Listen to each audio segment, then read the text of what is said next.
uncovered that I want to share is a social media account which is believed to be associated with the shooter in about the 2019-2020 timeframe. There were over 700 comments posted from this account. Some of these comments, if ultimately attributable to the shooter, appear to reflect anti-Semitic and anti-immigration themes, to espouse political violence, and are described as extreme in nature. While the investigative team is still working to verify this account to determine if it did in fact belong to the shooter, we believe it important to share and note it today, particularly given the general absence of other information to date from social media and other sources of information that reflect on the shooter's potential motive and mindset. These are the facts, in part, that the investigation has revealed to date. While the shooter is dead, our work is very much ongoing and urgent. Thank you, and I look forward to answering any and all questions. Thank you, Mr. Abbate. We'll now proceed. Chairman Durbin and Ranking Member Graham will ask the first two questions. I will then ask question Ranking Member Paul, and then after that we will alternate between members of the judiciary, recognized by Chairman Durbin, and members of the Homeland Security Committee, recognized by me. With that, Senator Durbin, you're recognized for your questions. Thank you, Senator Peters. I would like to begin by making a statement. It's not in the form of a question, and you'll understand why when I say it. In 20 days, we're going to start the Democratic National Convention in Chicago.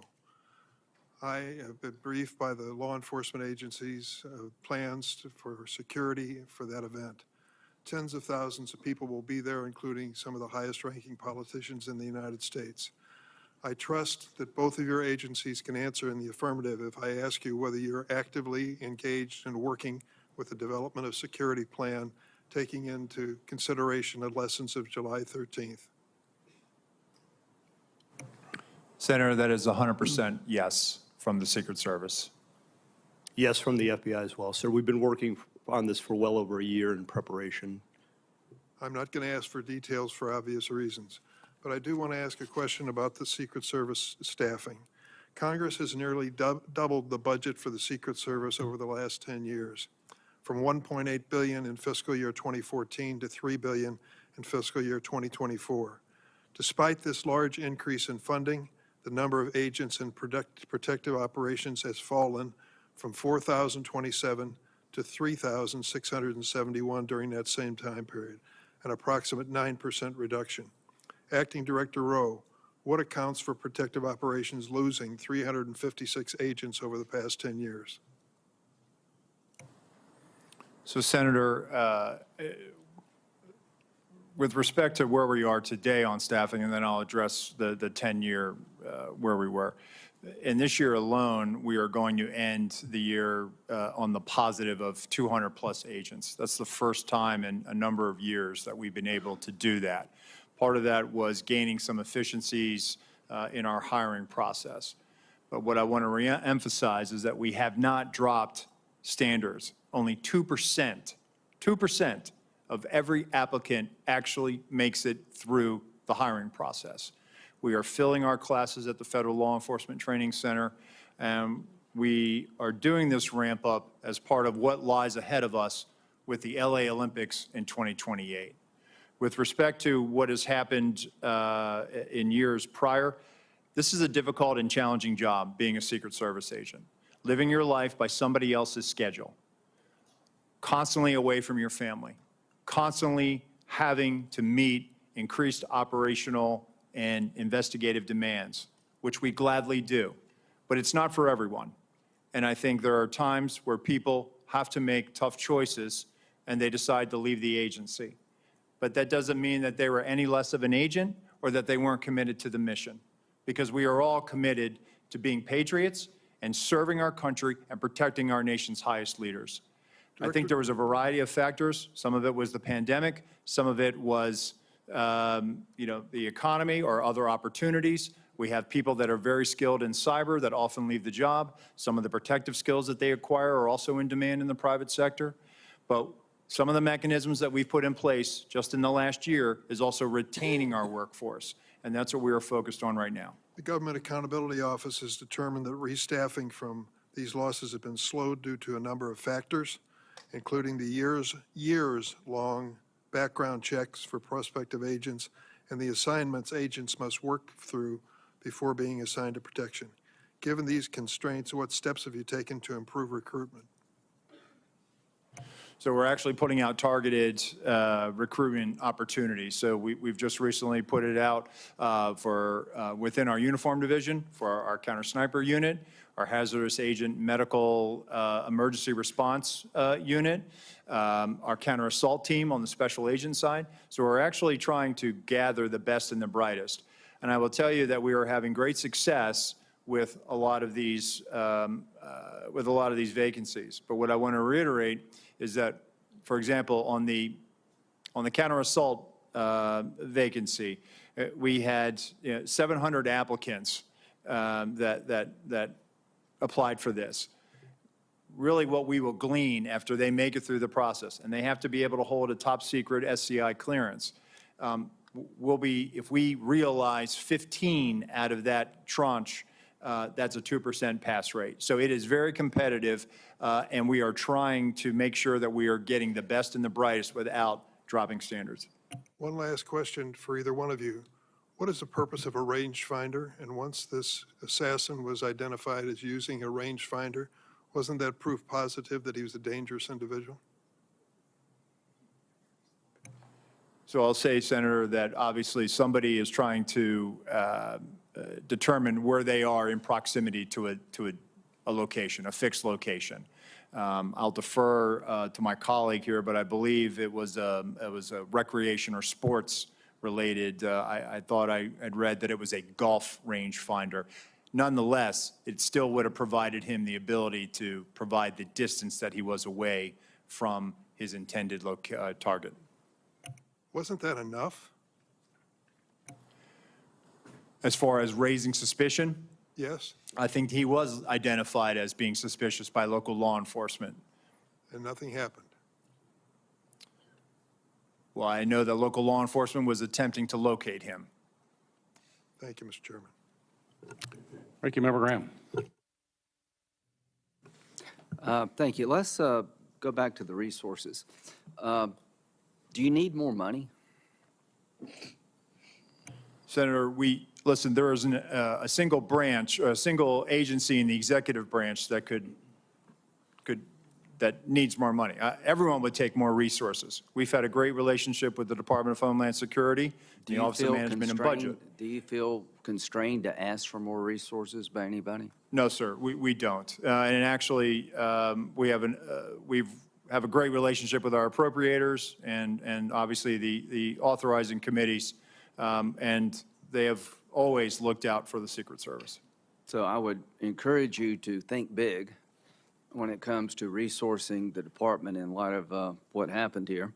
At the time of the shooting, the Iranians were threatening high-level American officials, including President Trump, right? Senator, it's widely Is that known. right, FBI? Yes, Senator, that's 100% correct. Did that factor into the security footprint? So, Senator, what I will say is that it is widely known that the Iranians do not like us. I would refer you to the National Well, it's not Security. that they don't like us. They threaten to kill certain people, Yeah. and they named them. Correct, sir. But I can't publicly It's comment. not like, I hate America. I'm going to kill these three guys. Right. I cannot publicly comment, sir, on. Well, they publicly comment on it. I mean, it's not But what Senator, you what think. I'm trying to say is I cannot publicly comment Okay. on what Fair enough. intelligence, but I can enough. assure you that we do a threat-based protective model. I'd like to have that model provided to the committee. Could you do that? Yes, sir. Could you also give us the protocols that are in place to secure a site like this? Yes, sir. Okay, thank you. One, the protective detail around President Trump, I know them all very well. They're brave men and women. And these questions is not to belittle anybody. They're trying to find out how the system fails so badly. You say you're not reluctant to ask for more money. What do we need to do to make it easier to hire people without lowering our standards? I mean, I know it's a hard job. Can we do anything to help you? So I think we're willing to take that back, sir. I think we're working on our time to hire. Well, if you had more people, you'd have more time off. That's true, sir. Yes. Okay, well, let's get more people, more time off. These are tough jobs. I mean, people on this committee know. Yes, I don't sir. know how they hold a family together doing what they're doing. It's the military really on steroids. The encrypted app. Paul, can you tell us about these apps? Have they been broken into? The guy had some apps that were encrypted. I think we've experienced a range of returns on this. Some of the applications that he was using online were encrypted in nature. Some of the email accounts. Have we that he broken possessed. into them? We've received returns. There are some that we have not been able to get information back because of their encrypted nature. Is That there in any way fact to true. solve that problem? Sir, Senator, we've talked about this before. We need a solution that provides lawful access to law So enforcement. you're telling me the guy that took 8 shots at the president, former president, has apps that we can't get into that may, if you could get into, reveal some relevant information? That is correct, Senator. So if he were talking to some foreign power, and I don't think any foreign power would hire this guy, by the way, so I'm not overly worried this was some great plot by the Iranians, because they couldn't even think of this. However, there could come a day where something like this is very important. How do we solve this problem? Senator, as we've been saying, we need a solution that provides lawful access where when we go to So a you're company. telling me, I agree with you, I'm not blaming you. We have encrypted apps of an assassin, a murderer, and we can't get into them all these days after. That needs to be fixed, folks. I'm all for privacy, but to a point. What if, in the future, somebody's using these apps to communicate with a foreign power? I think we need to know these things. We need to know them in real time. So lessons learned is that everything failed. Corrective action, seems to me you need more money and more people. Accountability. At the end of the day, how many people do you think will be relieved of their duties, Mr. Rowe, because of this? Senator, I publicly cannot, and I cannot weigh in on that right Sure. now, right? It has to be a fair and neutral Absolutely. process. From a right? fair point of view, would you say this is a major system failure at every turn, and those in charge of the system in question, not only was it embarrassing, they failed? So, Senator, again, if there were policy violations, those individuals will be held accountable, and they will be subject Just to send our us the table of penalties. policies if you could. Yes, sir, Thank we you. will. But they will be held to our table of penalties, which you. will include up to termination. Thank you. Director Rowe, in your testimony here today, as well as in your written testimony, you said very, very clearly that you can't defend why that building with with the shooter on top of it was not better covered. You were very clear. You cannot defend that. So my question to you is, my understanding is that there's a detailed site survey that is done prior to an event to identify potential threat points. So talk to me about that site survey. I'm sure you've had a chance to look at it now after action. And how did that site survey get approved when it was so clear that that was a major threat from that building? Thank you, Senator. So our Pittsburgh field office did the advance. During that advance, not only were they discussing amongst themselves about mitigating the line of sight, but also they were discussing with other agencies that were supporting it. Our counter snipers met with their counterparts. The team lead and team lead met. They walked the site. They identified the AGR building. And if I may, Senator, if I could point out something right now, if I may, and we will place this for the record, but this is the point of view. This is from the second floor of the AGR building. This point of view is the point of view where the counter sniper team locally was posted. The gold arrow indicates where the shooter fired from. Looking left, why was the assailant not seen? When we were told that building was going to be covered, that there had been a face-to-face that afternoon, that our team leads met. This was the view.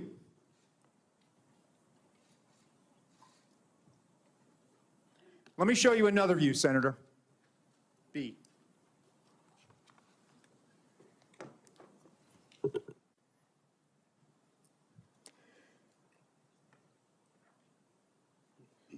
This view is a reenactment by one of my agents, laying flat. There is a 5-inch rise on the middle of that roof. The assailant would have had to present his bore over that to get his shot off. The view underneath reflects the perspective that he would have had. Again, I call your attention back to the first exhibit, if they'd have looked left. Give me C.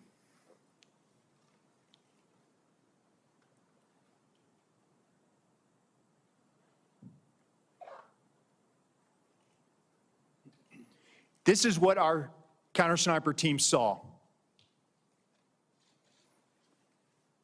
Shooter, no elbows. You barely make out the crown of his head. Below it, the assailant up prone. And let me just tell you, our counter-sniper, this individual, I know him. I consider him a friend. He has covered me operationally in conflict zones. And when I did my time on the president's detail, he exemplifies the courage, the skill, and the ability to respond under great stress in such short time to neutralize the threat and prevent further loss of life.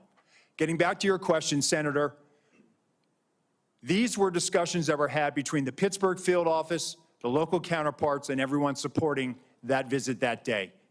And that's why when I laid in that position, I could not, and I will not, and I cannot understand why there was not better coverage, or at least somebody looking at that roof line when that's where they were posted. Director Rowe, the Secret Service, state and local law enforcement were on multiple communication channels, is my understanding, during that time. And as a result, local law enforcement was only able to call in to a state command center that was then relayed from the Secret Service.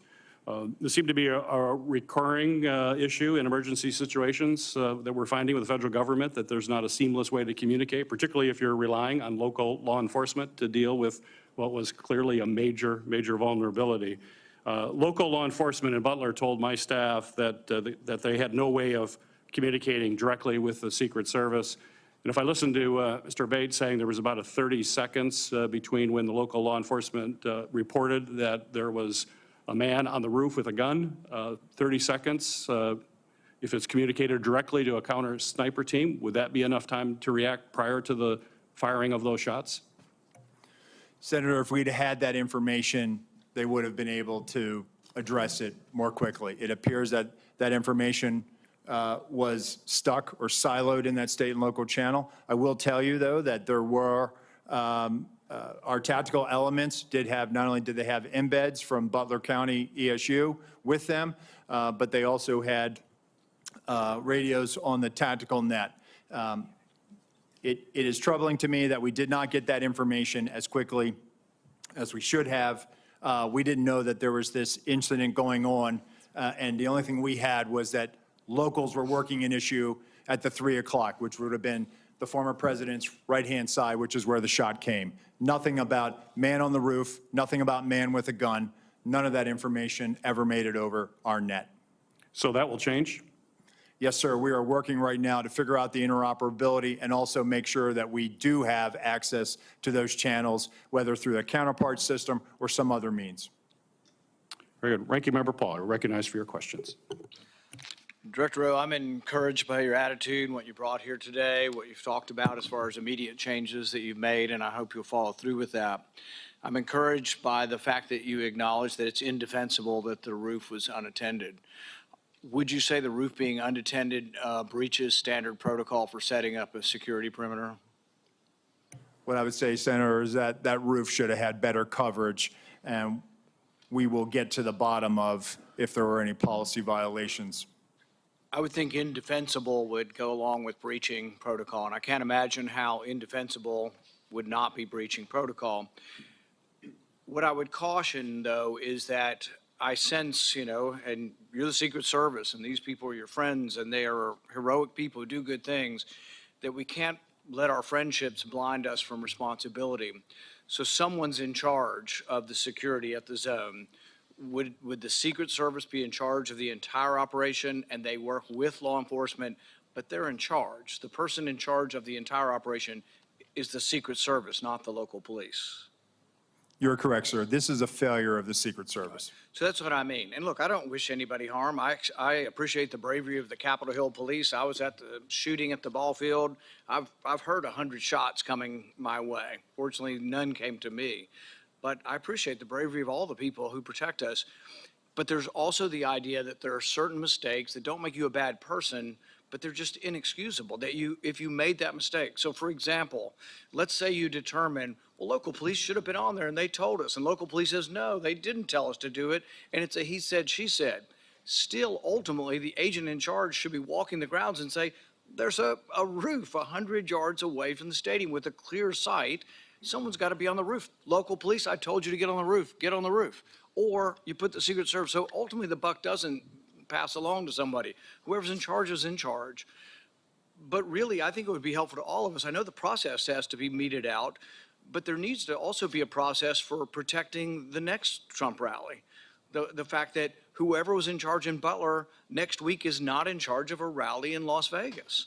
And so I think you really should say that. You should simply say that the leadership from that event is going through a process, but until that process, they won't be in charge of the Democrat National Convention. That would reassure a lot of people that they won't be in charge of security until it's determined. Can you tell us something to that accord? Yes, sir. So I can tell you that the team planning the Democratic National Convention, that is a national special security event. That team has been on the ground. That's from D.C. With support from our Chicago field office. Okay. But I just want to reiterate that our Pittsburgh field office staff, they are wearing this harder than anybody right now in the Secret Service. Right. They feel completely demoralized. And what I'm trying to do is also let them know that, listen, they need to be focused on the mission at hand.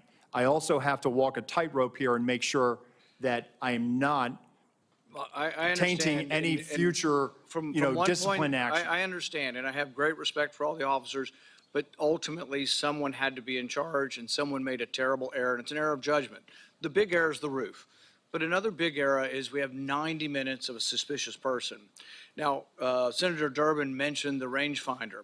None of these are enough to shoot a suspicious person, but they certainly, you would think, would be enough to stop the proceedings. That's where I think you get to the second major management or judgment error of this. Now, Trump's done probably 100 rallies like this.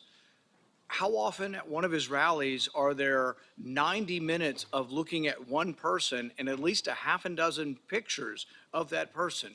How often does that happen? And is it against protocol to let a proceeding go on when you've got a suspicious person, 90 minutes worth of people talking about this person, and we don't stop the proceeding?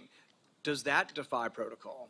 So Senator, while there's 90 minutes in total from when he's first identified by local law enforcement, we have about a 30-minute window. But at no time is there anything ever communicated about weapon or harm. And I think that's where the threat. A weapon, you shoot people with a weapon. Sure. Without a weapon, we're talking about people you stop and say, he had a backpack, which was probably big enough to have the AR-15 in it.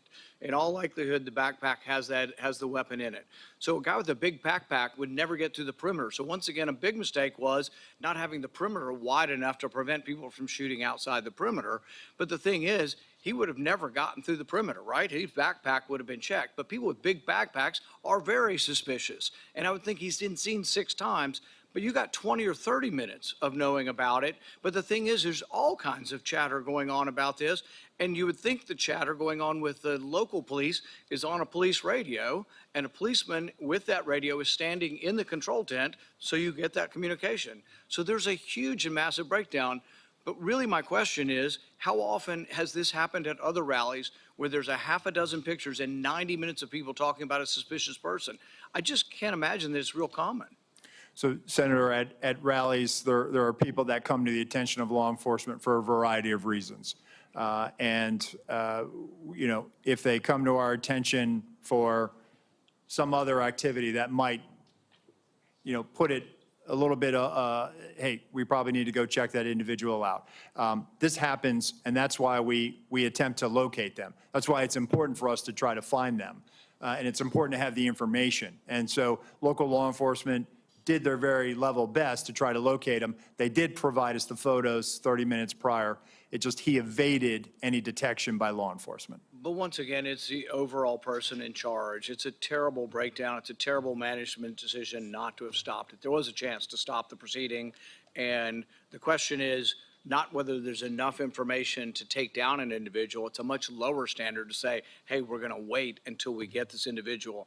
The roof and the 90 minutes of it, both, I think, are failure of your protocol. And I think when that's determined, the person who made these decisions can't be in a position of authority again.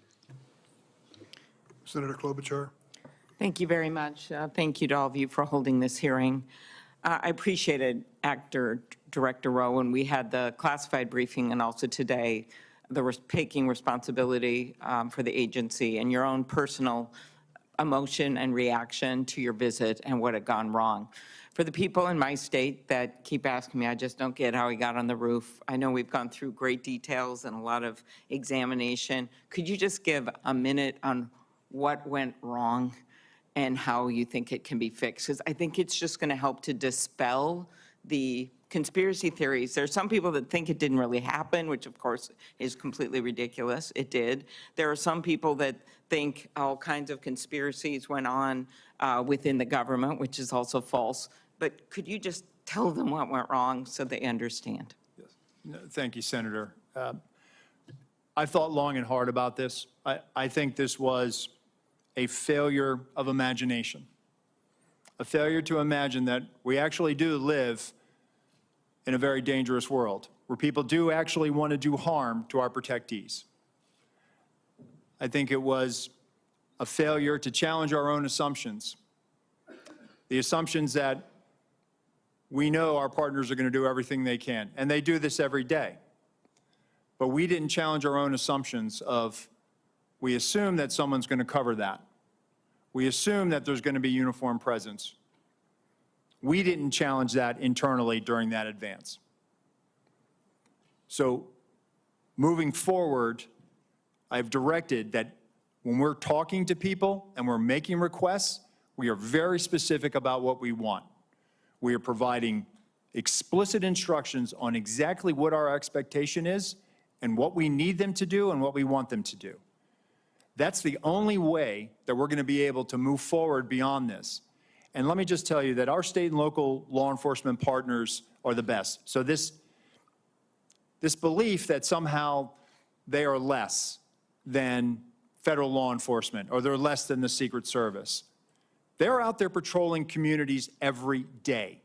They're the ones out there going into hazardous conditions every day. They know their communities. They have the ability to enforce state and local laws. Our advanced agents do not. Right. We need them, and we need them to be partners with us, and I think we need to be very clear to them, and that may have contributed to this situation. Yeah, appreciate that. I have the same respect. Next, one of the things you mentioned to me was, and to all of us, was in this other briefing, was just the texting protocol. And I think a lot of us think about this in non-security settings, about how people are just texting all the time instead of talking and how it takes our eyes off, in your case, the target.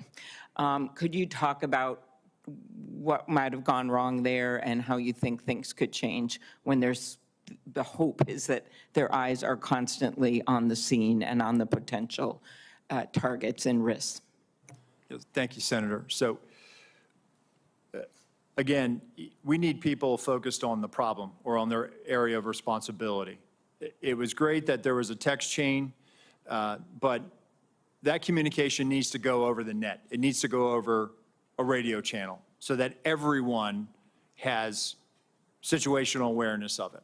The point I was making in the closed door briefing is that we have to get to a point now where we are using our radio systems to have that collective awareness of this. I think, one of the things that I've directed is that in addition to the interoperability, we're going to roll out common operating picture, a common operating platform that we utilize for national special security events. We have the ability to roll that out to the field that has a Blue Force tracker in it that's able to, where you can put where all your state and local assets are, where our federal assets are. But in addition to that, I want people using the radio. So it's great that the tactical elements are talking to each other.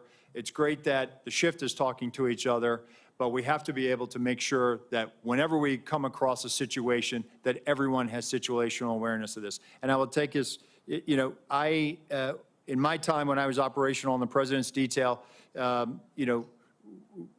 we were given the explicit instruction, hey, if you're going to pass it, if it's relevant enough that you feel like you need to pass that information, do it over the radio. And that was the protocol that we had. And I think over the years, perhaps with the advent of technology and smartphones, perhaps we've gotten away from that. But we need to get people back on the scope, back on mission, back focused on what they need to be responsible for. Okay, and the next question I'll put in writing. Thank you very much of you, Mr. Abbate, but it's just pointing out that we've seen this rise in threats against members of Congress, which of course is relevant to this. 8,000 just last year, more than 4 times over the past 7 years. I'll want to ask you in writing about the steps that the Justice Department is taking to prioritize these cases. I know there's been some changes made. Yes, Senator, it's of our highest priority, and we're urgently working on it 24/7 every day to protect each and every one of you here. Appreciate it. Thank you, both of you.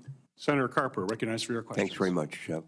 Mr. Rowe, Mr. Abbate, thank you for joining us today. I have the privilege of representing Delaware, the first state to ratify the Constitution. We did that over 200 years ago, and the Constitution sort of outlines how we elect our leaders. And it changes with respect to technology over the years. But there's, for as long as we've been a country, threats to our leaders when they pursue elective office. We're going to be gathering, some of us will be gathering in Chicago in just a few weeks.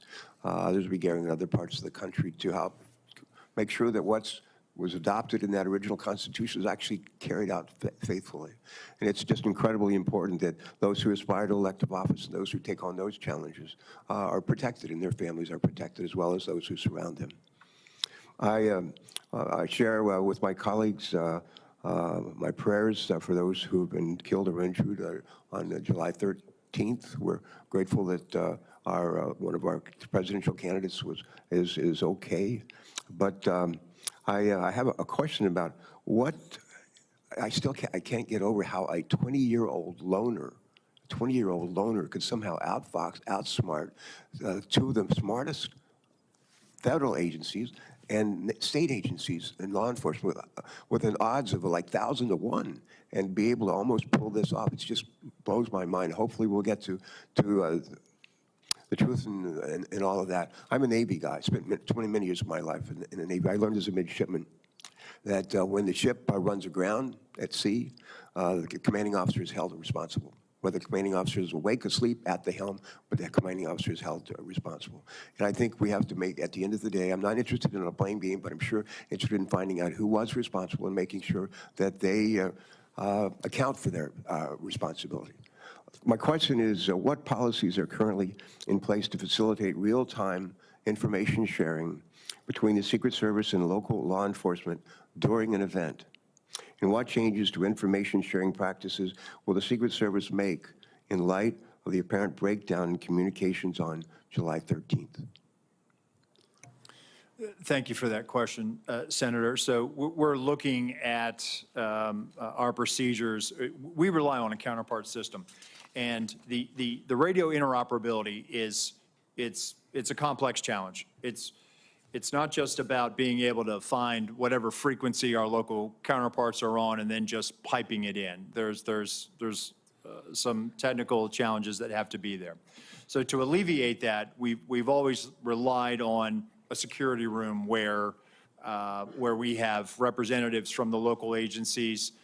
Those individuals are there to, one, bring their own radio and then relay relevant information that would impact our security plan.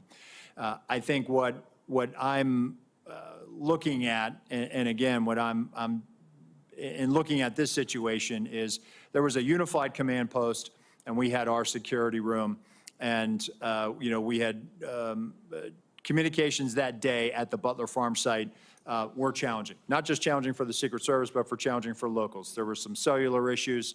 There were radio issues, and you saw that with the testimony from the colonel from Pennsylvania State Police last week in the House. So I think as I'm thinking about this, I think we need to consider what is our model moving forward. And I think we need to be where the greatest amount of partners are when that information is being discussed. The other thing that I'm looking at is we need to also make sure that we have redundancies as far as cellular on the ground or additional repeaters. And so I've directed our Chief Information Officer to do that, and we are rolling assets out now supporting campaign sites. Thank you. Thank you for that. Mr. Bay, quick question. Based on the initial information you've gathered from the investigation, do you believe there were any actions taken by the shooter in the weeks, days, or hours leading up to the shooting that should have caused alarm and grabbed the attention of law enforcement? He did not have any interactions with law enforcement leading up to this, Senator. We haven't found anything yet that would have alerted law enforcement or FBI or Secret Service to his intention activities in advance of this event. I will note, however, to your prior question, that we do have a very strong relationship, an integrated relationship between FBI and Secret Service and every other federal, state, local agency you can imagine. We have constructs like the Joint Terrorism Task Forces and Violent Crime Task Forces where we're cross-embedded with each other. And when it comes to this event and others like it, we're always talking in advance. In fact, with respect to this event, we did have a meeting between U.S. Secret Service and FBI in the days leading up to the event to assess whether there was any information or intelligence pertaining to a threat against the rally or to former President Trump or anyone else there. There was an absence of that in the lead up specifically, and again, none of us had any information in our holdings with regard to the ultimate shooter. All right, thank you for that. Thanks very much, both of you. Next on the Senate Judiciary Committee is Senator Grassley.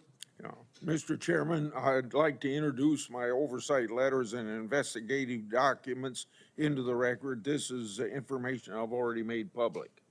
Without objection. Okay, thank you.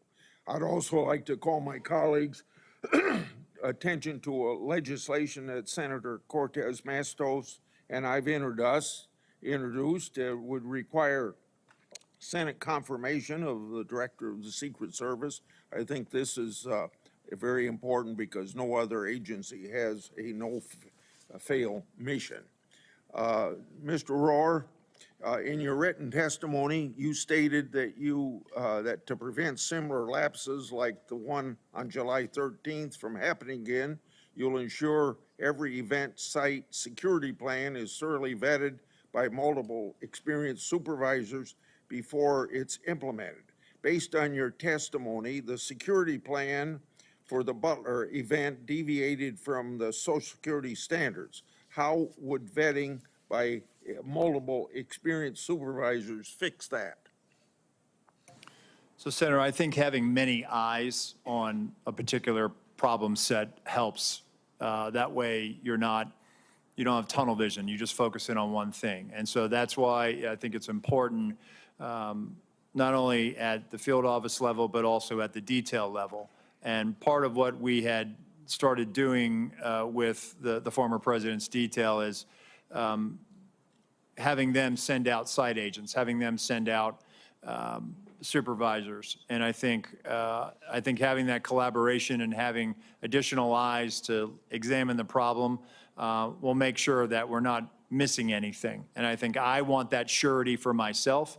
And I think you've answered my question. Yes, Let me go on. Also to you, in your written testimony, you stated that you, quote, regret that information wasn't passed to Congress and the public sooner and with greater frequency. What's your communication plan going forward to ensure that the American people in Congress are fully informed?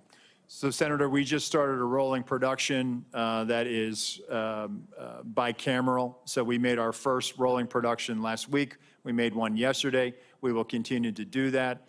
And my view is that sunshine is the best disinfectant, and we intend to provide information to Congress as it carries out its oversight function. Okay, also to you, I made public documents that show Secret Service deployed a counter unmanned aerial system operator on July the 13th. According to the Secret Service, the drone system was supposed to be operational at 3 p.m. that day. However, we've been told by Secret Service that because of cellular bandwidth problems, it wasn't operational until about 5:20 of that day. If the system was operational, Secret Service would have had the ability to detect the shooter and his own drone use. Why is the Secret Service dependent upon local cellular network? Does the Secret Service have a backup plan in place? Yes, thank you, Senator. And that is something that I briefed in the closed door, and again, something that has cost me a lot of sleep because of the eventual outcome of the assailant. That what if we had geolocated him because that counter-UAS platform had been up? It is something that I have struggled with to understand, and I have no explanation for it. Okay. It is something that I feel as though we could have perhaps found him. We could have maybe stopped him. Maybe on that particular day, he would have decided this isn't the day to do it because law enforcement just found me flying my drone. People fly drones all the time on the peripheries of our sites. And we go out and we talk to them and we ascertain what their intentions are. On this day in particular, because of the connectivity challenge, as you noted, there was a delay and he flew his drone at 3:51 approximately. So moving forward, we are leveraging resources from the Department of Homeland Security and others to make sure that we have dedicated connectivity so that we're not reliant on public domain, so that we can ensure that whatever assets we have in place, those assets are operational. And that is my commitment to you, that we are going to make sure we're going to do that, and that is something we are moving out on. Thank you, and I hope that you'll answer some of my other questions in writing. Senator Johnson, recognized for your questions. Thank you, Mr. Chairman. Acting Director Rowe, in our secure briefing last week, I made the point that if you don't want conspiracy theories to spread, you need to provide information. You know, I appreciate these photos today.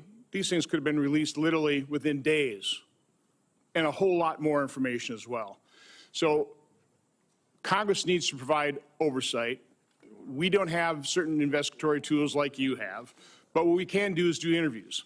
So, Acting Director Rowe, did you receive our letter from July 25th requesting interviews with 13 individuals of the Secret Service? We are in receipt of that letter, Senator. And I don't, Deputy Director Abbate, have you seen that letter as well? Do you know who we're requesting interviews with? Senator, I have not seen Okay. the letter. Do you know whether those individuals submitted to interviews with the FBI? Acting Director Rowe. We're in the process. Those employees are being interviewed if they have not already been interviewed, sir. Are those interviews being transcribed? The FBI interviews, sir? Yes. Well, we have 302s on those. Yes, Senator, we will. Okay, when will Congress get those 302s? When will we get those transcriptions of those interviews? Senator, I'll take that back and we'll get those to you as soon as possible. So Acting Director Rowe, when will those individuals be made available for Congress, for this committee to interview them? Senator, we'll make them available. How soon? Because memories are short, they can be influenced by events. We need these transcribed interviews as soon as possible. We will get that done, sir. Does the Secret Service use encrypted communications at events? On our radio nets, we do, sir. Are those memorialized? Are those saved? The radio traffic from Butler, we did not have recordings. Do you normally? not on the road outside of DC or outside of a presidential or vice presidential stop. So communications between Secret Service agents will not be available like we've gotten the communications from local law enforcement. I'm sorry, Senator. So we're not going to be able to get those communications. You didn't save them, No, sir. which is very unfortunate. It is, sir. And moving forward, I've directed that we will now start recording those so that we will have them moving forward. And by the way, I'm going to ask for a number of things at the very end to be entered in the record, but one of my preliminary findings is that the Secret Service did not attend the 9 o'clock briefing the day of the event. In your testimony, you said that a site briefing was conducted with Secret Service personnel and law enforcement partners supporting the event. Those both can't be true. So local law enforcement do not believe Secret Service was present at the 9 o'clock briefing. Were they or were they not? So, Senator, with respect to the snipers that went on national television and gave an interview and said that they did not get a briefing from the Secret Service, they were supporting through mutual aid, and our personnel briefed the tactical team leader was leading that element that was providing this counter sniper. Acting Director Rowe, you said that the Secret Service provides explicit instructions to the locals. Were explicit instructions provided to cover the roof of the AGR building and locals just not follow it, or were those explicit instructions not provided? It's my understanding what was communicated is that the locals had a plan and that they had been there before. So an awful lot of the chatter on social media has to do with is there partisanship in the Secret Service, providing coverage for some individuals and none for others, about Secret Service coverage or additional coverage enhancements being denied. Was there ever requested additional coverage for Mar-a-Lago? Senator, we have provided additional resources to the Mar-a-Lago residents. Was coverage asked for and denied ever? I'll have to research that, Senator, but I'm happy to tell you we have made significant investments since the former president has left office, over $4 million of technology, resources, and alarms. Documents will Yes, come sir. out eventually to make the point one way or the other. This is an important piece of information that Congress needs to have. Senator, we'll make there's- those available to you, the there's- investments we've made. There's a report today by Susan Crabtree of Real Clear Politics saying that you denied sniper coverage outside of driving distance to D.C. Is that true? That is a false statement, sir. Well, that is incorrect. That is incorrect. Okay, I mean, that's the kind of information you need to refute with documentation. Deputy Director Abbate, you said this is an assassination attempt and domestic terrorism. It's obviously assassination attempt. Why make the distinction? What is different about that? We think it's important to cover all the possibilities here and the reality of what we're dealing with and what we've all seen, Senator. And we've learned lessons from the past. The tragic shooting at the baseball field was referenced here. We've learned the lesson from that. That was not opened properly, and we've made changes in the Bureau, and it's reflected here in terms of how this investigation is being approached with a completely open mind and inclusive of all the possibilities, including domestic terrorism. I fear that makes the investigation potentially partisan.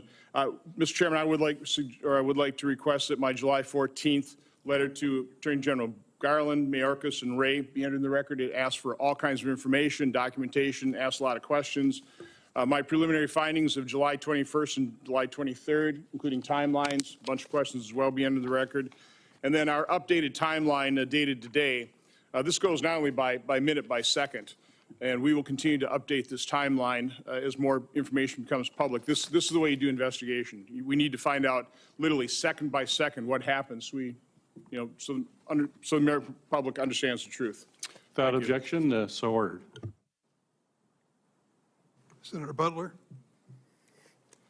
Thank you, Mr. Chairman. Thank you to both of our chairman and ranking members for holding this incredibly important hearing critically for the American people to understand the safety and security that is being provided to our national leaders. Thank you both for being here and for, again, answering the hard questions. This is a time of, I think, heightened attention, deservedly so, not only for our national leaders, but for the teacher who decides that they're going to go and participate in their democracy, or the firefighter who wants to hear the voice and vision of the potential next leader of this country. My thoughts and prayers really are with those Pennsylvania families who have lost loved ones or have been critically injured.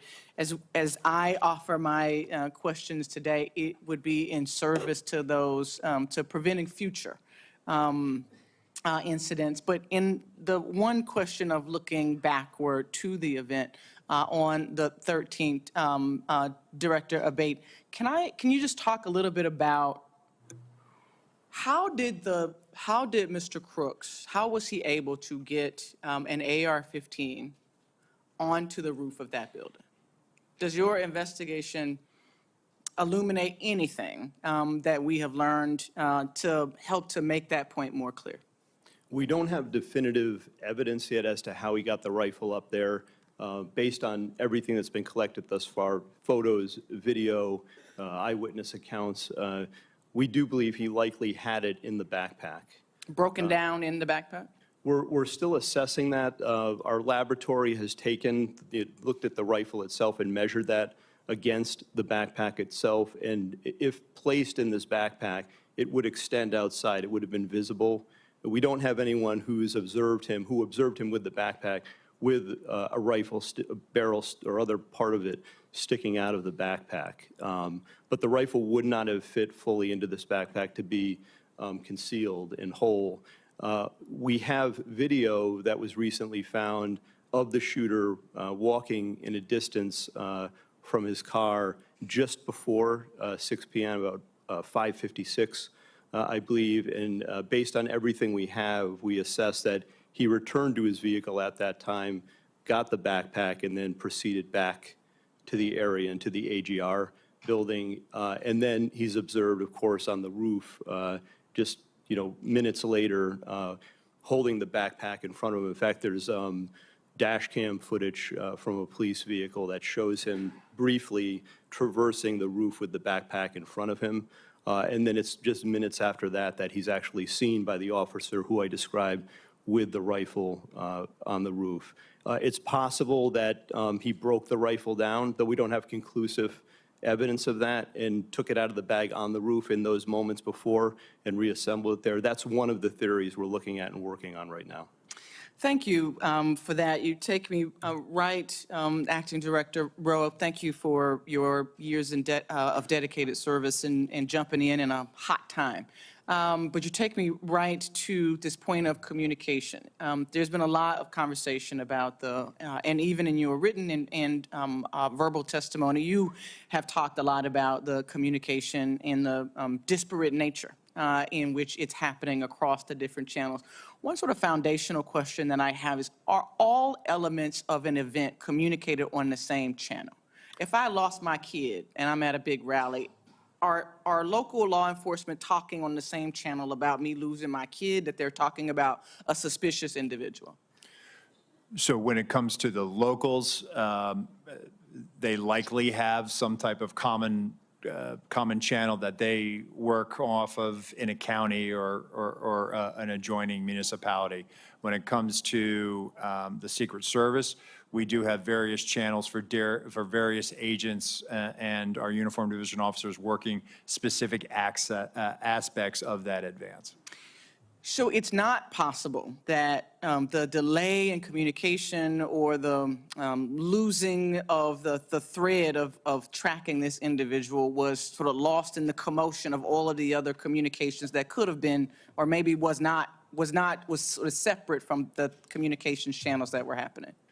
Senator, I can only speak to the Secret Service Sure. Lines of communication, and we did not have anything beyond suspicious person that was communicated to us. Last question really quickly, because I'm out of time, but Acting Director, was there any communication with the Secret Service that was talking directly with the former president's detail? That feels like there's been some question by colleagues about why the call wasn't made to delay the event. help us understand the communication that either was or was not happening directly with the president, former president's detail, to make the call to delay 10 minutes, 20. We've all been to these events. They never happen on time. But to delay while this was being investigated.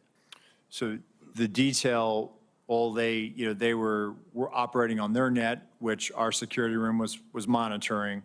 But again, having information of a suspicious individual. There were other calls that day of individuals that came to the attention of law enforcement, of people that needed medical attention. So it really, that particular, regarding the assailant, that never really rose to a level of we should not put him out there. Had we known that there was a dangerous individual out there, we would never let a protectee go out on stage. Thank you, Mr. Chairman. Senator Hessen, recognized for your questions. Well, thank you very much, Mr. Chairman. I want to thank you and Chairman Durman and the ranking members for holding this joint hearing today. And thank you to our witnesses, not only for being here, but for your careers of service to our country and to the men and women you lead. I am really grateful that former President Trump is safe and extend my sympathies to the family of Corey Comparateur, who was fatally shot at the rally, and my sympathies to everyone who was injured. On July 13th, major failures nearly led to the assassination of a presidential candidate who is also a former president of the United States. The Secret Service has to be fully transparent about how this happened and how it's going to change moving forward, understanding there's also a need to balance Congress's engagement in oversight with allowing law enforcement to conduct an ongoing criminal investigation. I want to thank the agents of the Secret Service for selflessly acting to protect elected officials and their families and our former presidents. We're grateful for their sacrifices and their service, and I want to thank all law enforcement, and particularly law enforcement officers and first responders who worked to minimize harm to the crowd on July 13th. Mr. Rowe, I want to start with you. New Hampshire hosts many political rallies. Protecting the speakers and attendees at these events requires extensive coordination between state and local law enforcement, the Secret Service staff, and obviously campaign event staff. As a former governor, I've experienced some of the challenges that this type of coordination can create, but we know that this coordination is really essential to public safety. It's clear that there were significant coordination failures on July 13th. You told us earlier that the local SWAT team told the Secret Service that local law enforcement had eyes on the AGR roof. But there are reports that members of a local SWAT team never met with the Secret Service in the days before the Butler rally. What steps does the Secret Service take prior to political rallies to ensure that the agency is effectively coordinating with the candidate security details, with state and local law enforcement, and with campaign event staff? So as part of the advanced process, Senator, as happened in Butler as well, there's a police meeting, and basically that is that initiates the advance. That's bringing in all the not only emergency management officials, but all the state and local law enforcement agencies that may have aspects of supporting or assisting in that advance and on that visit. The focus of that police meeting, one, is to exchange numbers and business cards and then coordinate times for walkthroughs. There were walkthroughs of the Butler Farm site with local law enforcement agencies that were supporting that visit. And that was directly as a result of having that police meeting to begin the process of figuring out, dividing up the labor areas of responsibility. So what you're telling me is that at that meeting, the Secret Service, the first meeting led to the walkthrough that the Secret Service does with local law enforcement, and that at least some members or directors of the local SWAT team would have been part of that process? Well, as I understand it, the Beaver County, they were seconded to assist Butler, but the Butler ESU team were part of the advanced process. Okay. How many agents did the Secret Service provide to plan and secure this event, and how many people from state and local law enforcement agencies supported the security of this event? So in totality, between law enforcement, state and local and federal, there were 155 personnel at the Butler Farm site that day. all combined Secret Service, it's in the 70s. And then we had support from Homeland Security investigations that were providing post standards. And then we had approximately 70 or so various Pennsylvania state law enforcement. Okay, thank you. I want to go to one other issue before my time expires. You've talked today and in our secure briefing about the interoperability of the Secret Service's counter-drone capability, that it failed early on, and so it didn't catch the drone flown over the site by the shooter. First, what changes you've addressed this a little, but what changes is the Secret Service making to ensure that it has backup technology? But also, what efforts did the Secret Service undertake to coordinate with other law enforcement regarding anti-drone capability at the rally site? We're working to determine that right now, Senator. We're getting the redundancies in place. Counter-UAS authority, it is a little complex. State and locals don't necessarily have this ability to do Right. that. It does require coordination with the FAA because it does, Right. it could impact commercial Yep. travel. Okay, thank you. And Mr. Chair, I'm just going to follow up, and I think one of the things that you're hearing from a lot of folks, but I'm not sure we're really clear on yet, is how is it that somebody who clearly is arousing concern from law enforcement isn't identified as suspicious, and how is it that that information doesn't get to the president, the former president's detail? So I'll follow up in writing. Thank you. Senator Cornyn? Thank you, Mr. Chairman. Director Rowe, can you explain why the shooter's drone worked? Because there was no counter-UAS present, sir. Well, you had a drone system, but you had bandwidth problems. The bandwidth apparently was adequate for the shooter's drone, but not for the Secret Service. Can you explain that? I have no explanation for it, sir. We also know that in the military context, electronic warfare or jamming capabilities are commonly used on the battlefield. Does the Secret Service have jamming capabilities or drones? We have drones, sir, and when it comes to, I have to be very careful about how I answer this one in an open forum. What I can tell you is that we have technical security measures, sir, to address, I think, what you're asking me. Well, the question is, can you take down a suspicious drone? Because this can be used not only for surveillance by the shooter, which obviously it was here, but also drones can be weaponized and be used as a threat to the president, or in this case, the President Trump. Do you have the capacity to stop a weaponized drone? What I will tell you, sir, is that we have technical security measures that we utilize at permanently protected sites. We also have the ability, in a limited fashion, at temporary sites. What I can tell you is that on this day, the counter-UAS system had technical difficulties and did not go operational until after 5 o'clock. So in this case, the shooter had a rifle, but somebody who wanted to kill a president for a former president or a candidate for president would not need a rifle. They could use a drone, correct? It is a potential threat vector. So this individual was identified as a suspicious person. Can you explain to us when a suspicious person becomes identified as a threat? Well, I think it's also when a weapon or some other dangerous item is then presented. A rangefinder would not render someone a threat as opposed to somebody who was under suspicion? I think the rangefinder is what initially brought him to the attention of local law enforcement. And why would the president be allowed to take to the stage while a suspicious person had been identified and before the Secret Service or local law enforcement were able to investigate the circumstances? So at that time, Senator, suspicion had not risen to the level of threat or imminent harm.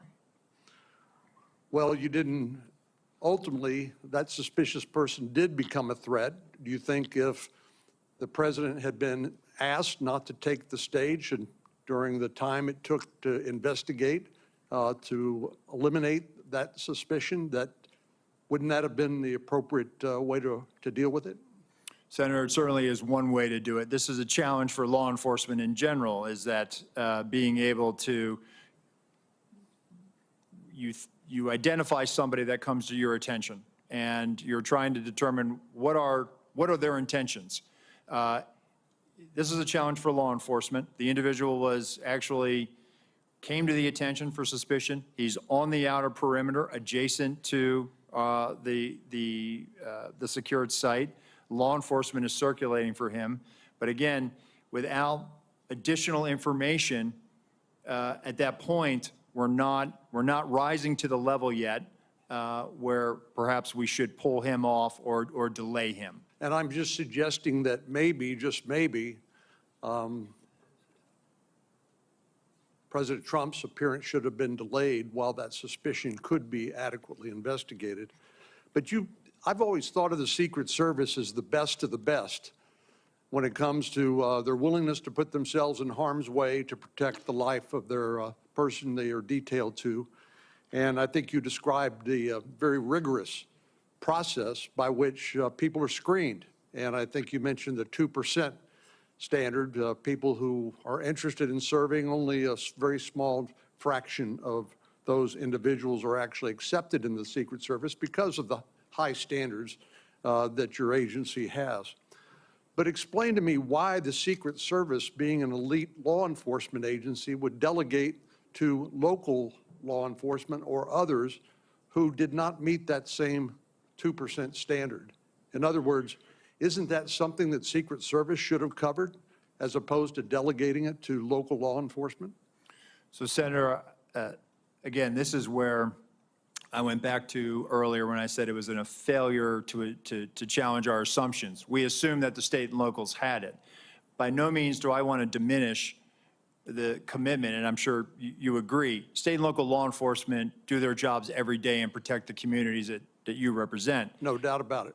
So I think what we made an assumption that there was going to be uniformed presence out there, that there would be sufficient eyes to cover that there was going to be counter-sniper teams in the AGR building, and I can assure you that we're not going to make that mistake again. Moving forward, I've directed our Office of Protective Operations that when our counter-snipers are up, their counter-snipers are up, and they're on the roof as well. And we do this all the time with our colleagues in the New York City Police Department when we cover the United Nations General Assembly, and so that is our TTP moving forward. Director Rowe, I would just submit to you that those assumptions can be lethal.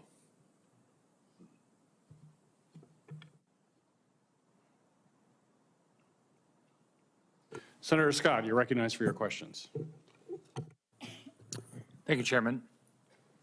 Let me just follow up with what Senator Corning just asked. Do you know who makes the drone that the Secret Service uses?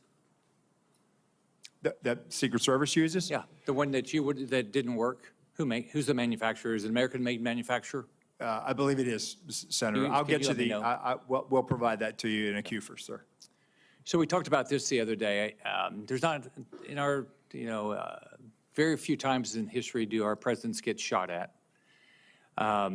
So you know that this is something that the American public is very interested in. So as Senator Johnson said, there's a lot of questions being asked. I was at church Sunday, and 3 people came up to me and asked me if there was a second shooter. So there's all this information that's not, you guys are not responding to. When I was governor of Florida, I had 2 mass shootings. I had the Pulse nightclub shooting. I had the Marjorie Stoneman Douglas shooting, and we did 2 or 3 times a day, local, state, and federal law enforcement, FBI, everybody involved. We answered questions. what I asked you the other day is, why aren't you doing that? What you've allowed, what both of you have allowed, you've allowed the public to ask, assume the negative. And so, which I don't get. I think you should have been doing, and I think you guys should have been doing all along, at least once a day press conferences. I think that you've got to tell the public what's going on. Having a hearing is really nice. But how often are we going to do this? You're clearly not going to do it here for another month and a half. So I asked you the other day, why aren't you doing press conferences? And are you going to commit to doing press conferences? I think what you all said the other day, you're going to ask Secretary Mayorkas and Director Wray if you guys could do those daily press conferences and start giving the public information. And what's the answer? So, Senator, that's why, one, I'm here today. I'm here today to provide information and answer those questions. And we are moving towards doing more frequent releases of information, and we are willing to do that press conference. And once we get through this hearing today, we are going to, in all likelihood, do one this week. Okay, so what's the commitment to the public that you're going to do press conference? Are you going to, it's what, 17 days? The information, we are sitting 17 days into this, and I'm getting asked questions that I can't believe are true, but the public believes it's true. So what you all are doing is you're ruining your reputation, you impact the integrity of the federal government. It makes no sense to me. So are you going to commit to, are you going to do it once a month? Both and the FBI, the same thing, not just you. What did Director Wray say? Did he say you couldn't do it? Senator, if I may jump in here. First, thank you all for your guidance in this regard. And in fact, we haven't done something every day, no doubt about that. But, we're focused from the FBI side on the investigation in part as we laid out here today. We actually, based on your guidance, we did a media engagement, not a stand-up type press conference just yesterday, and laid out in full everything that I've shared here, and even beyond that, just in the interest of time. But we are, because of the intense interest in this and the implications and the national importance, we've literally provided everything through media and through journalists and here, all of the information that we have derived from the investigation thus far. We remain committed to do that in full, answering any and all questions and sharing any and all information we obtain. Do you guys realize the value of going in front of the press and answering all their questions? You realize that if you don't do it that way, everything gets filtered. You get to put out all the information, and you should be providing.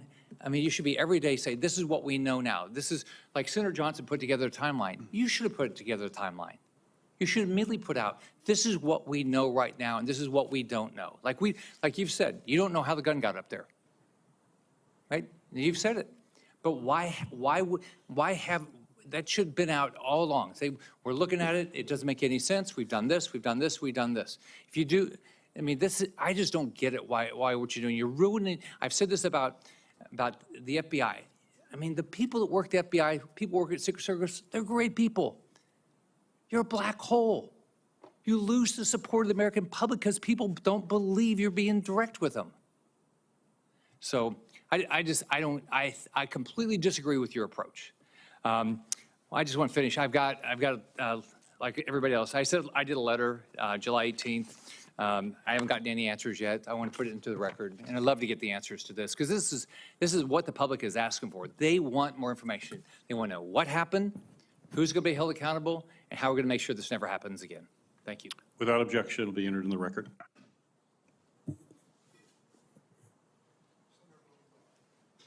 Thanks, Mr. Chairman.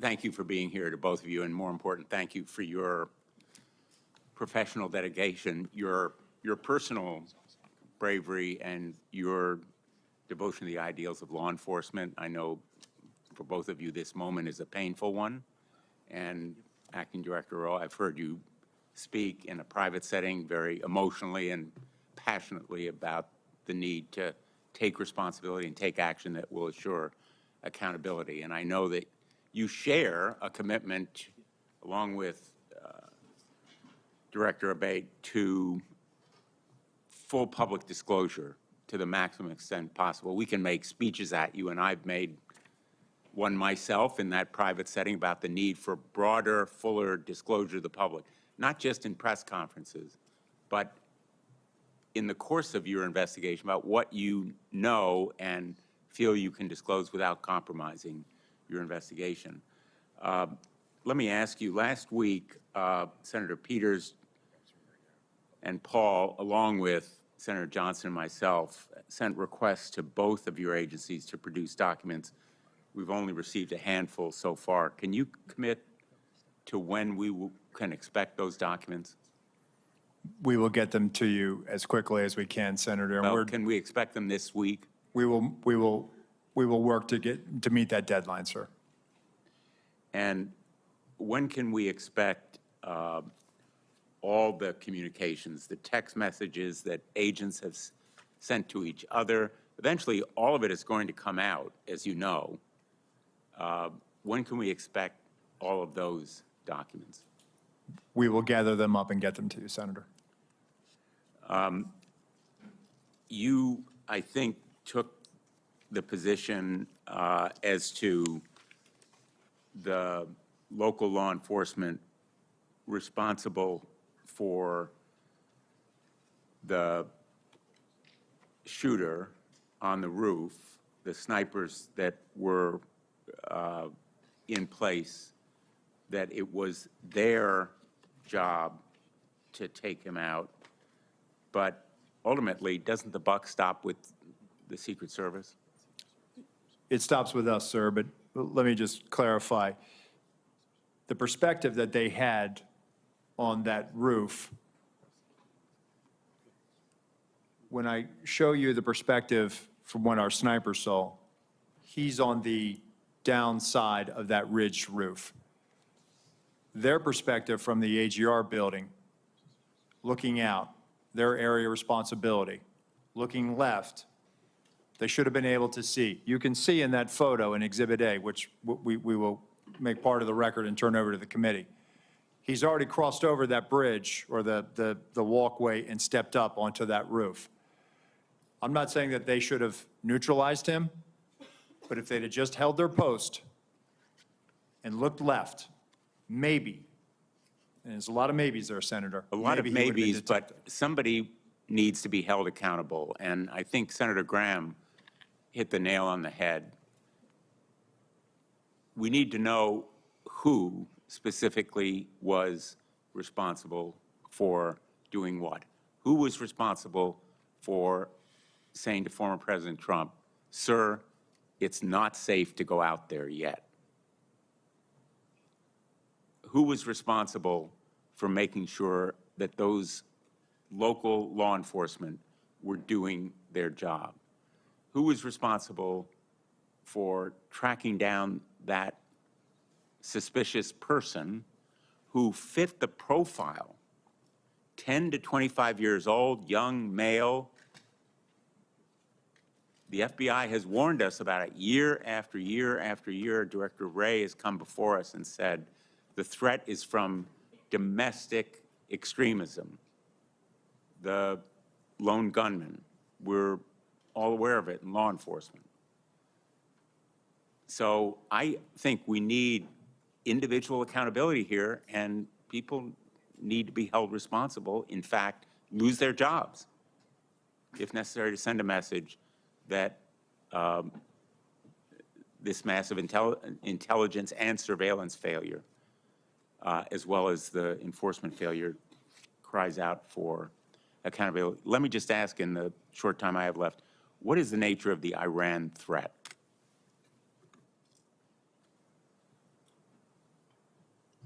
I'm sorry, Senator, could you repeat the question?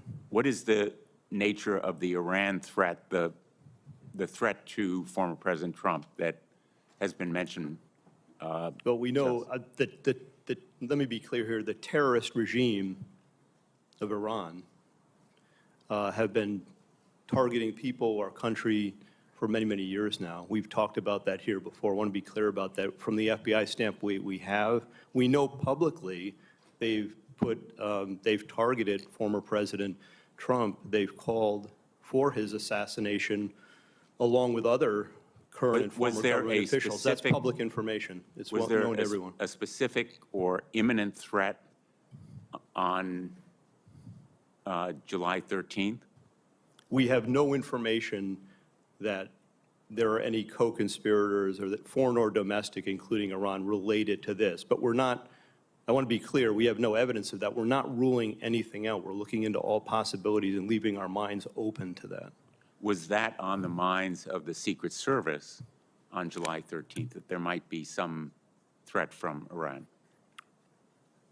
So we, as Deputy Director Abbate just said, we're aware of the public sentiment and statements of the government of Iran to do harm to Donald J. Trump, and we use a threat-based model. Thank you. Thanks, Mr. President. Senator Ossoff, you recognized for your questions. Thank you, Mr. Chairman, and thank you both for your testimony today and for your service. Mr. Rowe, I want to begin discussing Secret Service staffing and the extent to which HSI or other personnel are augmenting or backfilling inadequate Secret Service capacity generally and on the day of the assassination attempt. To what extent are HSI personnel, for example, filling close protection roles that would normally or optimally be filled by Secret Service personnel? So thank you, Senator, for that question. So as we have done, even back when we were with Treasury, we enlist during campaign years the assistance of other law enforcement agencies in that department. So when we were in Treasury, we used ATF, we used IRSCI. When we transferred over to the Department of Homeland Security, we have brought that practice with us. So going into a campaign year or during a national special security event like the United Nations General Assembly, we will enter into a memorandum of assistance for the campaign with HSI. HSI will provide post standers, essentially federal agents, law enforcement, to be able to help secure a site. When it comes to close protection, the only time that we will utilize them is during a United Nations General Assembly, where they may be utilized to protect a low-level head of state or provide security at a hotel in New York City where those protectees are staying. So on the day in question, all of the former president's close protection detail were full-time Secret Service personnel? They were, and they were assigned to the Donald Trump detail. Okay. Interoperability with other federal and state and local law enforcement agencies, specifically on communications. What have you determined to date played a role in failures to swiftly communicate between agencies the suspicion or identification of a threat? Well, I think there was a delay in reporting, not having that real time. So as they were closing in on him, as information is known, as Be more specific when who were closing in on him. as local law enforcement were closing in on him, as he's seen scurrying across the roof, right? That information, and we're getting to the bottom of that. We're working on trying to figure out what was the delay. Why didn't we hear that coming out of the unified command? So based on the information I have right now, what I can tell you, Senator, is that apparently not having that real-time information is what really hindered us in being able to understand more than it was just the locals working an issue at the 3 o'clock. There was actually a little bit something more urgent than that. Does it appear that that is due to a lack of communications links between relevant officials and agencies, or poor communications practices and a failure to report? I don't want to rule out. I want to have a neutral opinion on that. So I don't know if it was poor practices. I can tell you that the interoperability, not being able to have that technical fix, which is a lofty goal to be able to do that, is something that has been a hindrance. But that's why we use a counterpart system. So there, in fact, is not the capability when an intergovernmental, interagency team is deployed to secure a site like this and to mount, if necessary, a quick reaction. There is not currently the capability for example, state law enforcement, SWAT personnel, or local law enforcement officers to communicate directly with Secret Service officers on site? So there, technically, you could do it, but it would take a long time to get it done. And for a 1-day or an 8-hour operation, it requires a lot.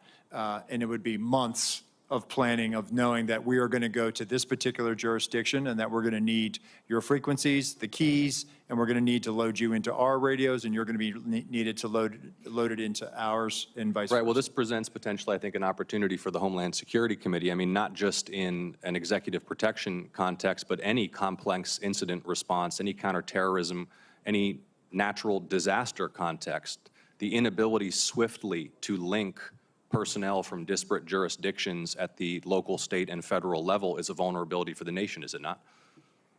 I would think, and based on my experience, being able to talk to other agencies in real time certainly would assist in that response. Mr. Chairman, do I have time for one more question? No, yes. Thank you.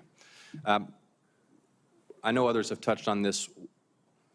One of the things that's been most baffling to the public has been the failure to fully secure this structure, which even to a layperson's uninformed eye is clearly presents as a site from which an attack on the former president of this event could be mounted.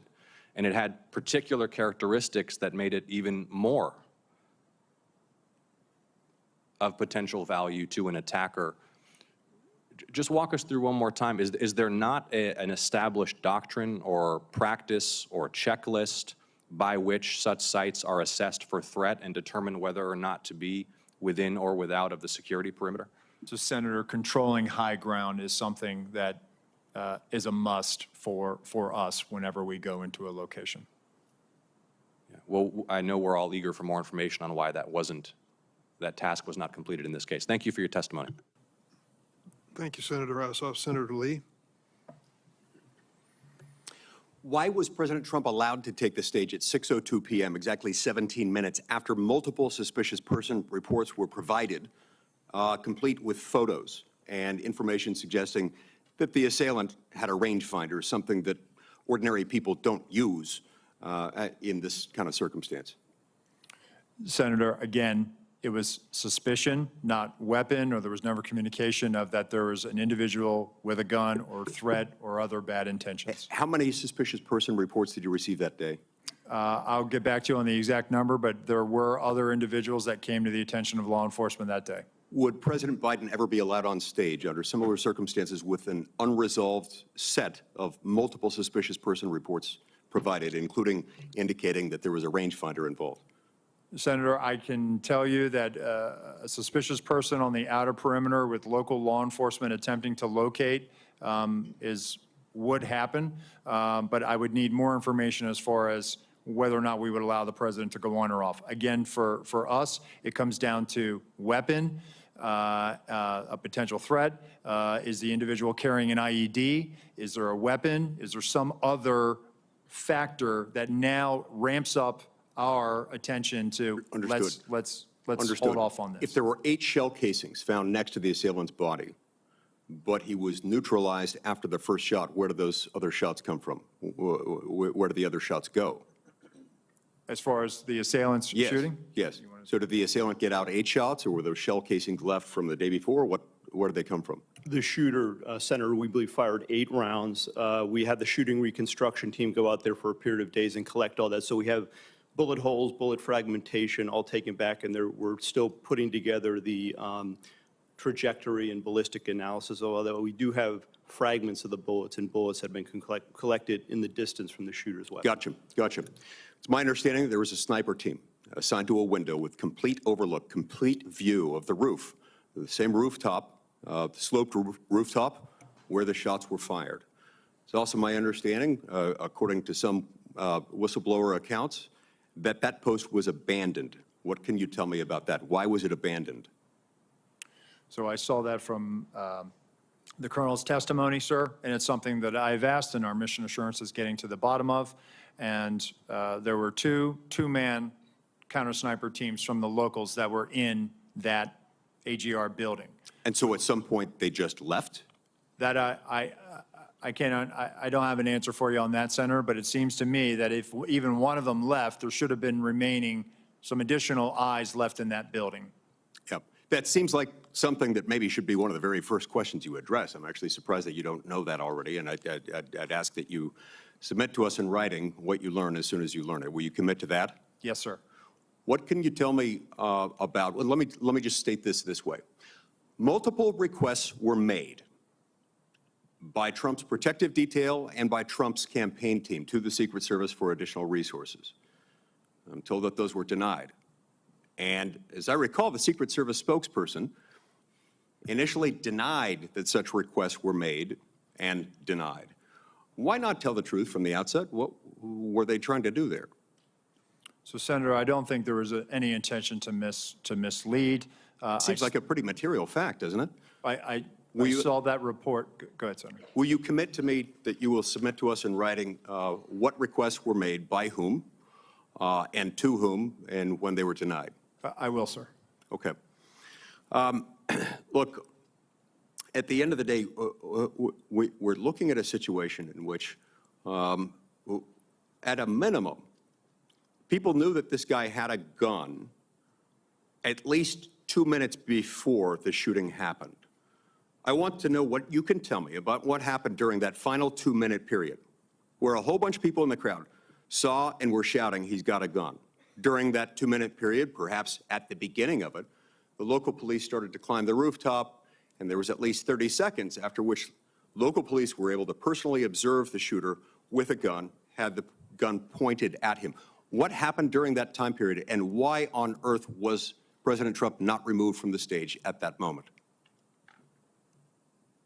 So again, Senator, the reason why President Trump was not removed was, again, we did not have anything more than locals working an issue at the 3 o'clock. Wasn't determined as to whether or not it was the same individual or not, and there was no report of The same individual as what? The same suspicious individual. Right, but we've left the category of suspicious individual at that point. You've got a guy with a gun on a rooftop 136 yards away from the stage. You know that he's got a gun at that point.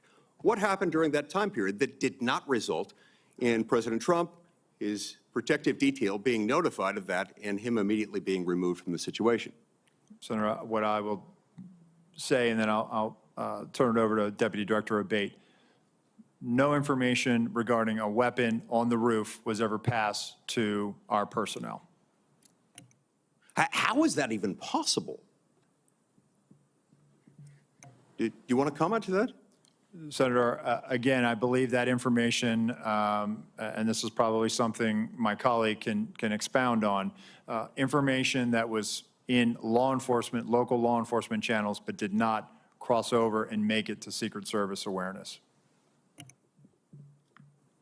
Senator, just to clarify the timeline, so the individual was first seen by law enforcement on the roof at about 6:08. We're still working to perfect the timeline based on the radio comms and all that. It wasn't until at 6:11:03 seconds, the officer saw him and called out his arm. That was the first sighting where he had the rifle on the roof, and then he... And that was relayed to the Secret Service Command Center at that point? My understanding is no, Secret Service, it was not relayed to them. It's a narrower time frame, though. It's probably about maybe up to half a minute between the time he's seen with the rifle and when the shots are fired. But there's still time. At that point, if there were an open channel of communication in which they were able to tell him, he's got a gun, take him out. You could still take President Trump off the stage. You could have him duck. You could have the shooter neutralized. Do you not have a channel of communication by which they can say, gun, take him out? So again, Senator, that information stayed in local channels and did not make it over to Secret Service. Did they not consider that relevant? You're saying that the local police didn't consider that relevant enough to pass along to the Secret Service? Sir, I think that they were in the midst of dealing with a very critical situation, and they articulated that over the radio, as I understand it. However, it was never relayed over to us. Thank you, Senator Lee. Senator Hawley. Thank you, Mr. Chairman. Director Rowe, can you put your first poster, your first demonstrative back up? Please put A up, please. Let's make sure everybody can see it. This is the photograph, I believe, that you took, your team took of the roof, the AGR roof. Yeah, that's the one. Okay, so from this vantage point, as the law enforcement who are in those windows, as they look left, they should be able to see the shooter clearly there on the AGR second floor roof. My question is, why is there not a Secret Service counter sniper on that roof? So Senator, when we post up, our methodology is to look at things that can see in on our protectees so that they can provide that coverage. But why is there not a Secret Service counter sniper there with clear line of sight? That roof has a clear line of sight to the former president. Why didn't you put a Secret Service counter sniper there? The Secret Service's counter sniper role is to neutralize those threats that are looking in on us from where the protectee is, not necessarily You think maybe you might want to revise that protocol in light of what happened here? They were protecting the principal, and I think in the principal got shot. I understand that, sir. So do you think you might want to revise the protocol? Let me ask you this. Who was the lead site agent who made the decision to leave the AGR building completely outside of the security perimeter? Who was that? Senator, I cannot give you that name. This person is operational. They're still doing investigations. They're still doing protective visits. Have they been relieved of duty? Senator, they have not been relieved of duty. I know their name, by the way. Why have they not been relieved of duty? They are still cooperating, not only being interviewed by the FBI, but also by our Office of Professional Responsibility. And we will let the facts of the mission assurance and any further investigations play out. Isn't the fact that a former president was shot, that a good American is dead, that other Americans were critically wounded, isn't that enough mission failure for you to say that the person who decided that that building should not be in the security perimeter probably ought to be stepped down? Senator, I think you're using the word decided, and I think we need to allow the investigation play out to include. So who did make the decision then? If it wasn't the lead site agent, who made the decision not to put that in the security perimeter? Senator, you're zeroing in on one particular agent. I want to find out exactly what was the entire decision process. So I think I want to be neutral and make sure that we get to the bottom of it and interview everybody in order to determine if there was more than one person who perhaps exercised bad judgment. Well, sure. My question is, why don't you relieve everybody of duty who made bad judgment? So yeah, you're right, I am zeroing in on somebody. I'm trying to find somebody who's accountable here. So you're telling me that the person who made the decision not to include this in the perimeter has not been relieved of duty. What about the person who's in charge of the interoperability of radio frequencies between local law enforcement and Secret Service? Has that person been relieved of duty? No, Senator, because interoperability is a challenge, is a greater challenge than just one person. On that day, we had a counterpart system. It failed spectacularly. As the person who made the decision to send Donald Trump onto stage knowing that you had a security situation, has that person been relieved of duty? No, sir, they haven't. Has the person who decided not to pull the former president off of stage when you knew that, in your words, the locals were working a serious security situation, has that person been relieved of duty? No, sir. Again, I refer you back to my original answer that we are investigating this through a mission assurance. And as opposed to zeroing in on one, what more do you need to investigate to know exactly what the decision-making process was? What more do you need to investigate to know that there were critical enough failures that some individuals ought to be held accountable?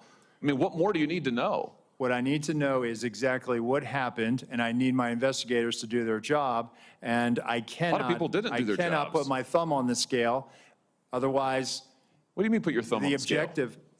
You're asking me, Senator, to completely make a rush to judgment about somebody failing.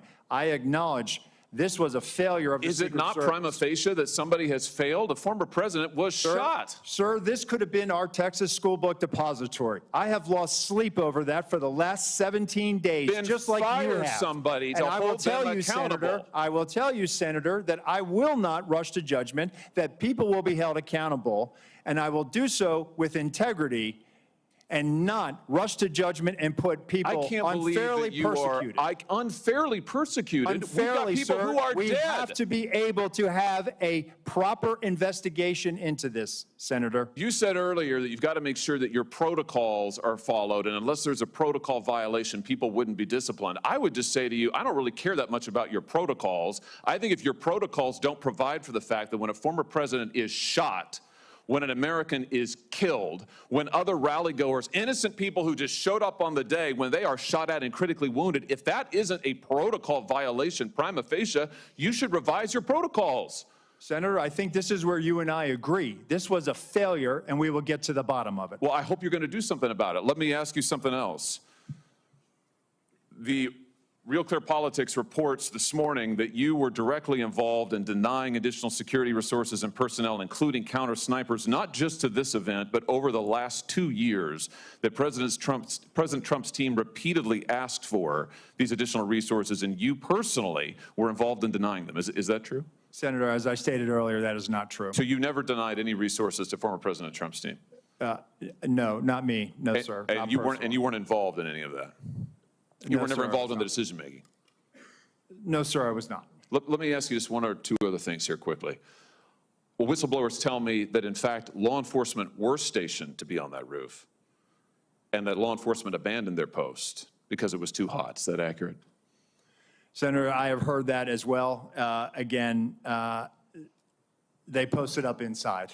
And I think moving forward, as I said earlier, we're going to ensure that state and local counter snipers are on roofs. But do you know if someone was supposed to be on the roof? Do you know if someone was in fact? That's what the whistleblowers tells me. That may or may not be accurate. Do you know that to be the fact? Was somebody posted to the roof, local law enforcement or whomever? I do not know that to be a fact. Well, can I ask you why you don't know that? Again, Senator, we are looking at this, and they should have been on that roof. And the fact that they were in the building is something that I'm still trying to understand. I just want to express my frustration, Director, that 17 days or whatever it's been, that whistleblowers are telling us more than you are, and you don't know, you haven't ascertained if there was supposed to be law enforcement on the roof. That seems like a pretty basic fact. I'm also told that local law enforcement suppliers offered the Secret Service drones, and you declined them. Is that true? So, Senator, one, I've been very transparent and forthcoming. Your agency has not been transparent and forthcoming, so please, let's not go there. I have been forthcoming, sir. That remains to be seen. You've been on the job a few days. So far, you've fired nobody. Now, the drones. Thank you, Were sir. you offered drones? Senator So there Hawley. was an offer to fly a drone on that day. And why did you deny it? Again, I think the ability of local law enforcement to provide an asset, we probably should have taken them up on it if it was offered. Senator Cruz. Thank you, Mr. Chairman. Mr. Rowe, thank you for being here. I agree with what you said at the outset, that the individual Secret Service agents demonstrated remarkable personal courage, putting their bodies in between the line of sight of the shooter and the president. That being said, the bravery of the line agents is quite different from the decisions of Secret Service leadership. Secret Service leadership committed catastrophic security failures, indeed the worst security failures for the Secret Service since 1981, since the attempted assassination of President Ronald Reagan. It is incumbent upon this committee to determine why those security failures happened. Just after the shooting, Secret Service put out an official statement from your spokesperson that says there's an untrue assertion that a member of the former president's team requested additional security resources and that those were rebuffed. This is absolutely false. In fact, we added protective resources and technology and capabilities as part of the increased campaign travel tempo. Was this tweet accurate?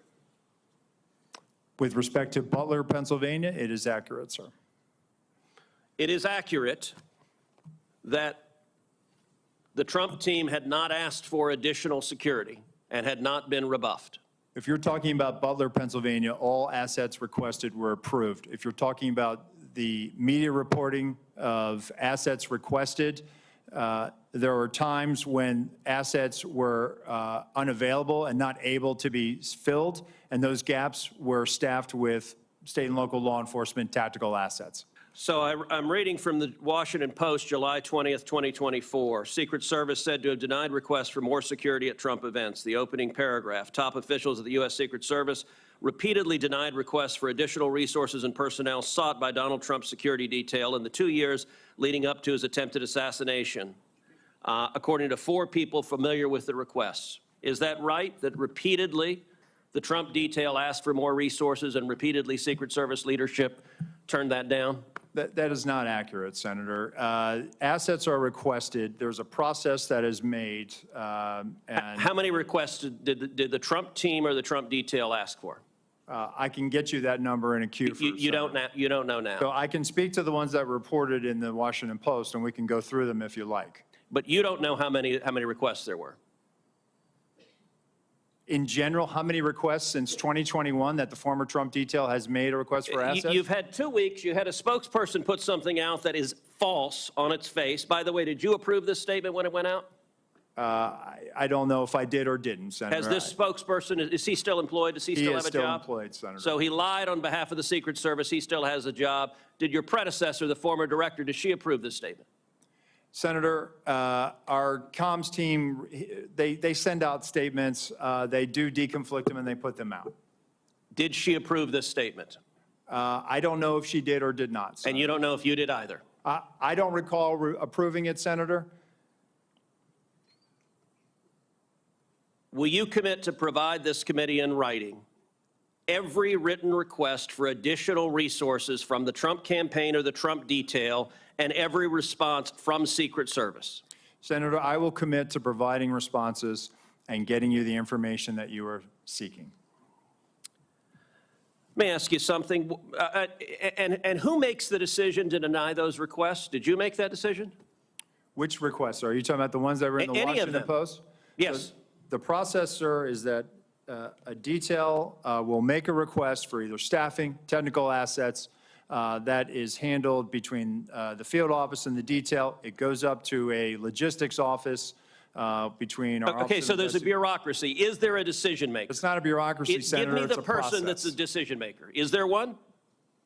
Senator, it's a conversation. It's not just an absolute yay or nay. So let me tell you what I believe. I believe that the Secret Service leadership made a political decision to deny these requests. And I think the Biden administration has been suffused with partisan politics. Did the same person who denied the request for additional security to President Trump also repeatedly deny the request for security to Robert F. Kennedy Jr., whose father was murdered by an assassin and whose uncle was murdered by an assassin? Did the same person make that decision? Senator, what I will tell you is that Secret Service agents are not political. Okay, you're not answering my question. But you know what? Leadership appointed by the president, leadership appointed by the president is political. I have a simple question, yes or no. Did the same person deny the Trump request that also denied the RFK request? That's a yes or no question. Senator, that is not a yes or no question. One, there is a process for a candidate nominee to receive protection. Does the buck stop anywhere? Does the buck stop anywhere? Bipartisan process that the Hill participates in. It's a bicameral, bipartisan process. What camera? For a candidate, you are not a Congress. You don't have a camera. Mr. Kennedy submitted a request that was referred over to the CPAC. Okay, you're refusing to answer the question. Let me ask, because the failures on that day were catastrophic. By the way, is it true that on the day of the Butler event that Secret Service transferred agent from President Trump to the First Lady? No, sir, that's not true. That's been widely reported. It's not true. There was one airport agent that actually went on the manpower request for the Trump detail. They handled the arrival at the airport for the First Lady. What was the relative size of the Trump detail compared to the detail that is assigned to the President or the First Lady? Senator, the former president travels with a full shift, just like the president. So the exact same size? Is that your testimony, that President Trump had the same size detail that President Biden has? On the day of in Butler, the agents surrounding him, it is the same number of agents surrounding the president today. There is a difference between a sitting president who also not only Hold on, you're using president in a way that is not clear. Is it your testimony that in Butler, Pennsylvania, Donald Trump had the same number of agents protecting him that Joe Biden has at a comparable event? I'm telling you the shift, the close protection shift surrounding. That's a yes what or you no. asked me, Senator, and I'm trying to answer it. You are not answering it. Is it the same number of agents or not? Senator, there is a difference between the sitting president of the United States. Then what's the difference? The difference? 2X, 3X, 5X, National 10X? Command Authority to launch a nuclear strike, sir. I'm There not are other asking- assets How many that more travel with agents? the president that Sir, the former president sir, will you are not get. refusing to But answer the number of straight- Secret Service Sir, agents protecting him. Stop interrupting me. Go ahead, You are Senator. refusing to answer clear and direct questions. I am asking the relative difference in the number of agents between those assigned to Donald Trump and those assigned to Joe Biden. I'm not asking why you assign more to Joe Biden. I'm asking, is the difference, is it 2X? Is it 3X? Is it 5X? Is it 10X? Senator, I will get you that number so you can see it with your own eyes. Senator Marshall, you're recognized for your questions. Thank you, Mr. Chairman. Director Rowe, there was probably 10 buildings within sniper range of President Trump on that afternoon. Why was the building being used by the sniper not in the security?